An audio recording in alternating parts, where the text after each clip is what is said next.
there, I'm Annette. Just want to welcome you to my little sewing room. Glad to have you here. I love shortcuts. I like to do things as fast as I can. If you're anything like most people who sew or do crafts, the number of projects you have or you dream about making is always way more than the amount of available hours in the day. So I want to show you a fast and easy way that I use to make crazy quilt blocks. So this is what I'm talking about. This is a little crazy quilt block.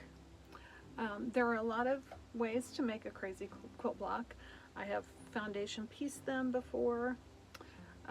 Foundation paper piecing is something I enjoy, but not everybody does. But this block was made in about maybe 10 minutes, just out of my scrap stash. So I'm gonna go through that with you. It measures 8.5 by 8.5 inches square. So let's talk about a fast and easy way to make, let's call it a crazy fast way to make a crazy quilt block.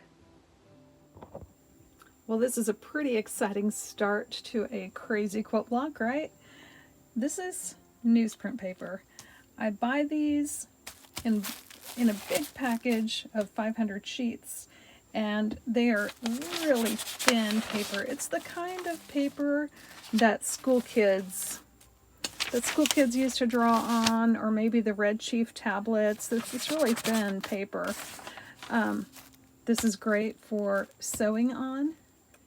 It makes it easy to rip off the back of the fabric. So what I'm going to do, these sheets measure 8.5 by 11 inches.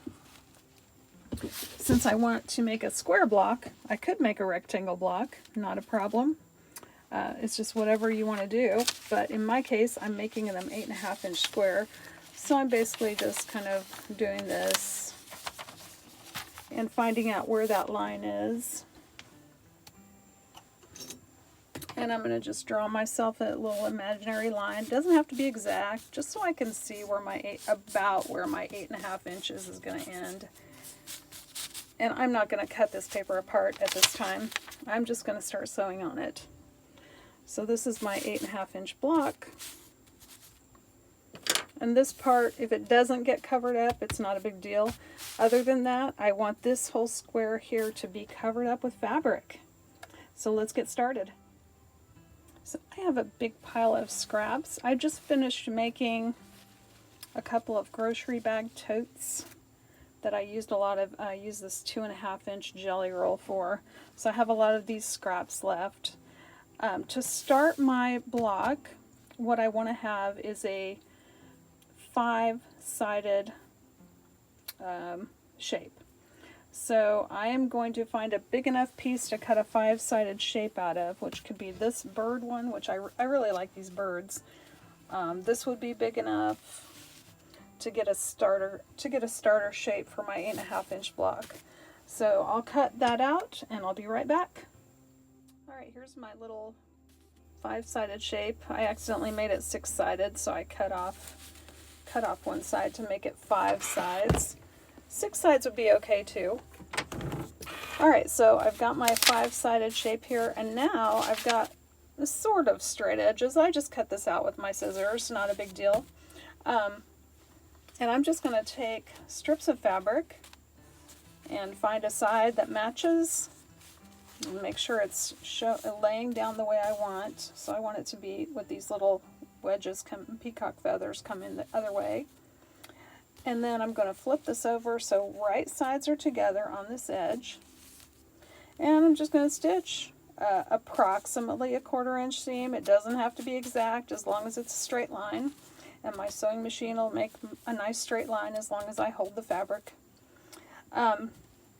So the important thing to know about this stitch line, I am going to stitch with, I'll take you over to my sewing machine. I've got, my needle is set right in the middle. I'm going to bump this down, and I am going to make this stitch length 1.8. So that's a stitch length I stitch with when I'm sewing on paper. So let's get this little seam stitched up right here, and I'll be right back. All right, here we've got our little line stitched there, and I am going to press that back. And just pressing it away from the middle. There we go. Press that. Now my next choice is, what do I want to do next? And basically I'm going to work my way around the outside of the center.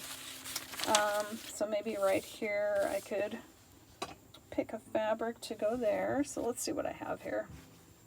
More green, more birds, more blue. Let me see if I have one that's sort of long. That's sort of long. I might save that for a little later.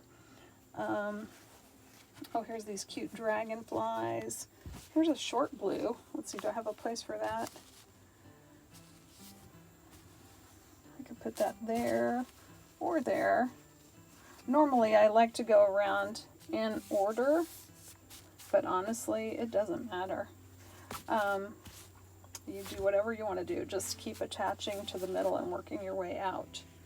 I'll hold on to that for just a second. Yeah, I think if I add this first, that'll be a good use, because this is a short side, and once I start adding, I'm going to need longer pieces. So I want to use up this short piece. So I'm going to lay that right sides together to this little uneven edge here. If you want to straighten your edges, you are welcome to. I just kind of eyeball these. So I'm going to go to the sewing machine, stitch this side on. I'll be right back. Alright, so I've got this stitched on now, and I'm going to roll that back and press it. There we go. Now I get to decide what to sew on next. Now I did like this nice long dragonfly piece, so I think I'm going to put that right here. So it just needs to be long enough to cover. Since I'm covering up 3 pieces now, I've got to make it long enough to go there. And we've got kind of a wonky edge, but I think that's going to be okay. So I'm going to take my scissors and cut this to size, because I know it doesn't have to be quite that long. Then I'm going to flip this over, kind of line it up on my original 5-sided piece. Make sure I overlap here, overlap here. If it was off the edge of the paper, it wouldn't matter, but I do need to make sure it does go through this one. So let me take that to the sewing machine. I'll sew this one and we'll be right back. Alright, I'm back from the sewing machine, and here we have this line stitched.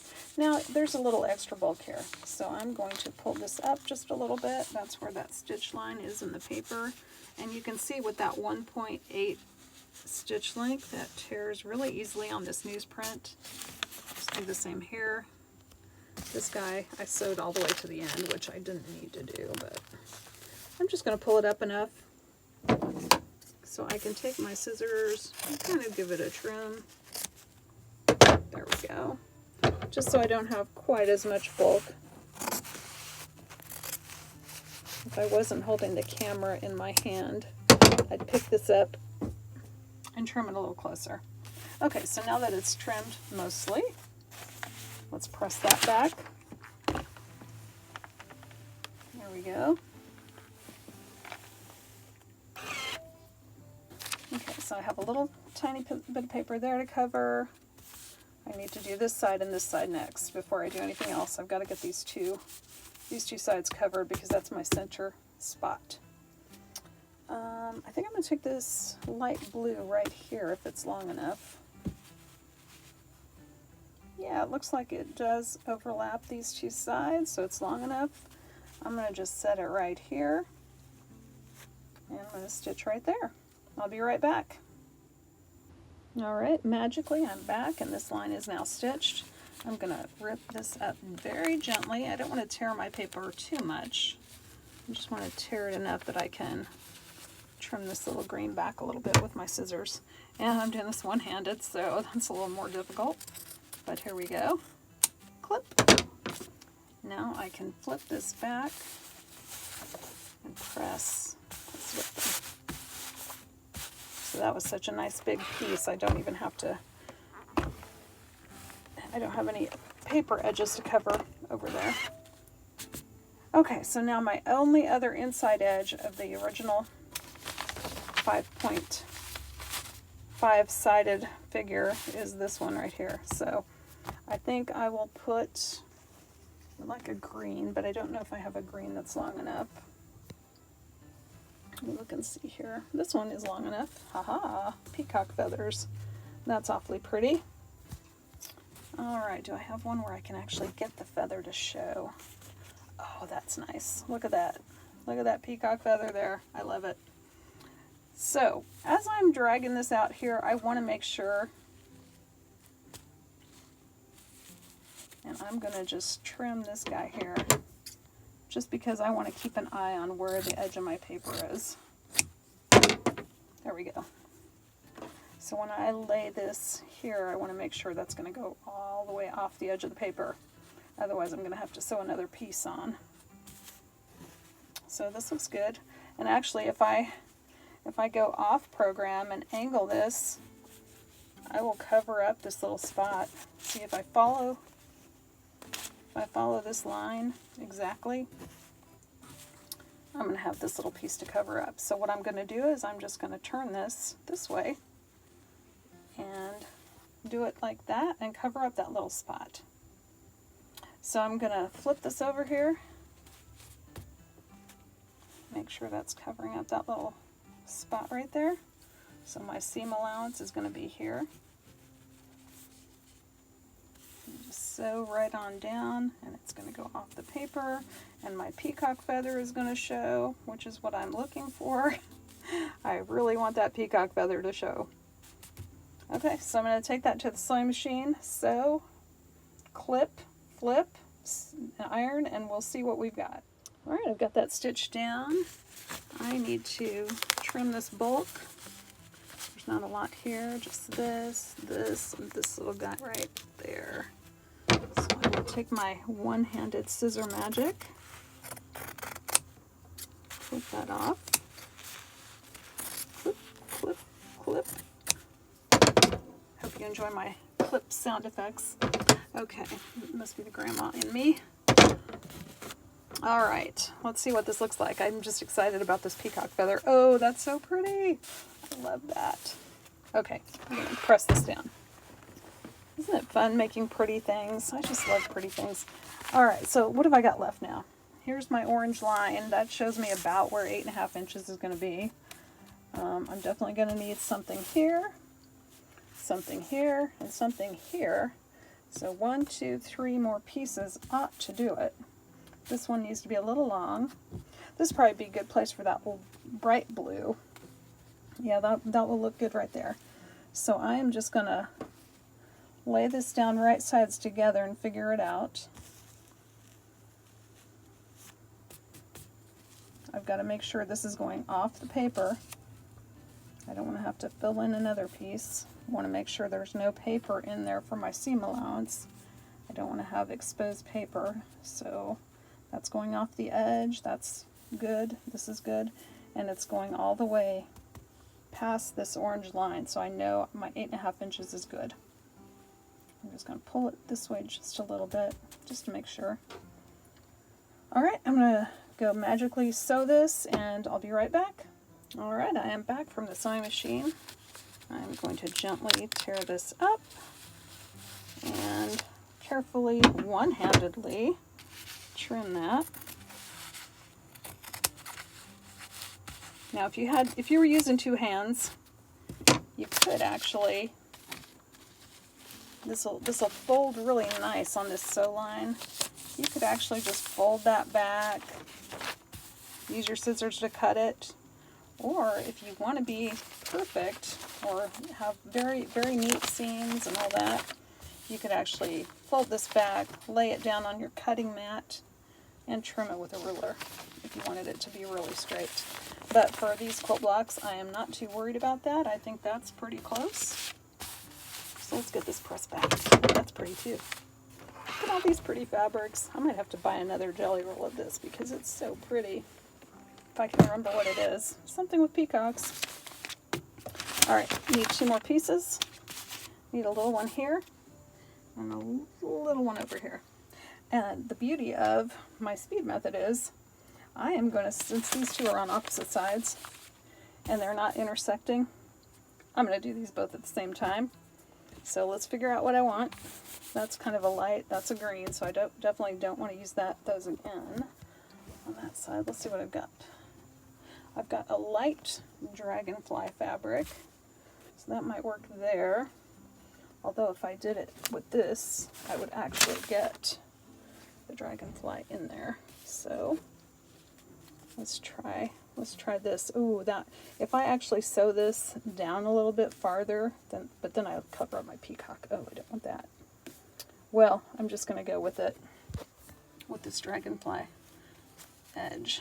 So I'm going to, sorry about that. I'm going to trim this a little bit. So this dragonfly, I'm just gonna line it up with that peacock fabric because I really don't want to lose any of my peacock feather. I may not get the whole dragonfly, but darn it, that peacock feather is so pretty. All right, then I need something for right here.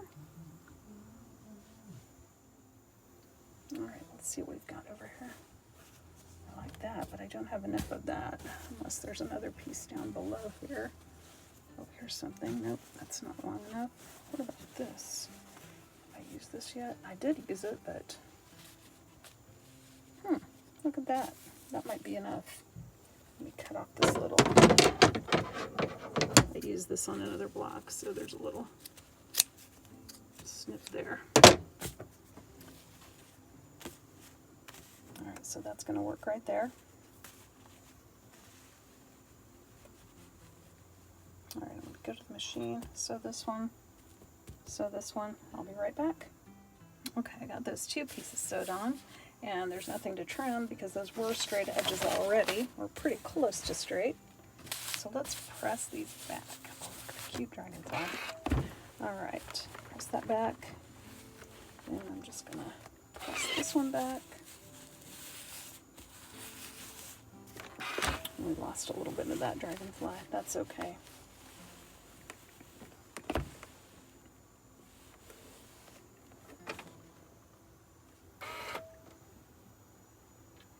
My orange line is completely covered up, so I know that now I have enough to cut down to an 8.5 inch block. Alright, I've stepped over to my cutting mat. Now I'm going to tear off this paper, and with that 1.8 inch seam, or stitch length, sorry, not seam, 1.8 stitch length. This newsprint paper just rips away so nice and cleanly. If you fold it and then rip it, that makes it a little easier. I'm doing this one-handed, and you can see how easy it's coming off. Anyway, I'm going to finish ripping off this paper, and I'll be right back. Alright, just a quick minute later, yeah, all that paper's all gone. And even though I didn't trim my seams perfectly, you know, the back still looks pretty good. There's a couple rough spots, but this is the part that nobody's going to see. So I've got my favorite ruler, which is a 12.5 inch square. And I know that peacock was in a corner.